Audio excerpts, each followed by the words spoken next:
sisters in Islam, the problem with all of us is because of the world that we live in. It is because that although we are meant to have the world in our hands, unfortunately it is now in our hearts.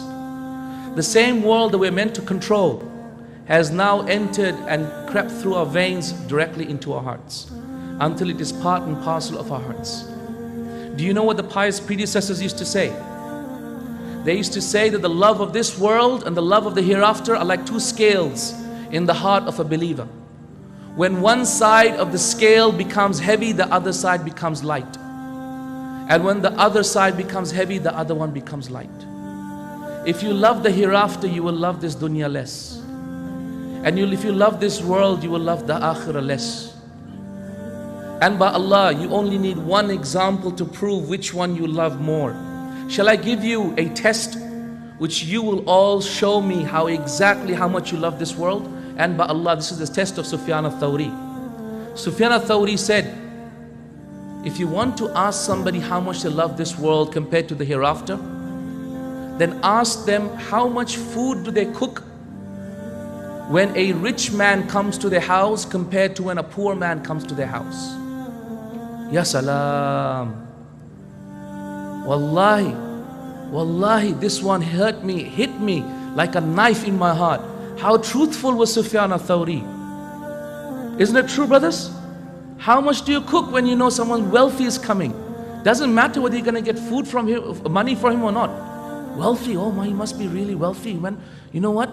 Wife, cook chicken and rice and meat and fish. Make sure there's 3 or 4 dishes. A poor guy is coming. It's all right, don't have to cook that much. It's one dish is enough. Just one biryani, that's enough. That's enough. How much do we love this world? Every one of us, I'm sure, will answer.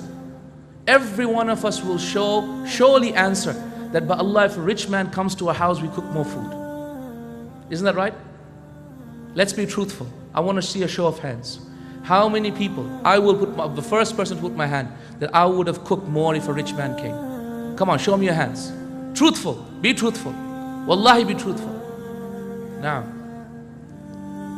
the first position before you rectify yourself is to recognize a mistake. Recognize there is a fault. Okay? This is 50% of rectifying an error, is to first of all recognize that we're mistaken. That by Allah, unfortunately, we love this dunya too much. We've become too attached to it. We judge people according to it. We value people according to how much they've achieved. And we love this dunya too much to love the hereafter. And this is what is shackling us to this world.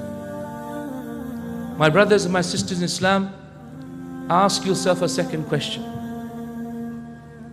And that second question is this: how many of you can 100% say Allah is happy with me now?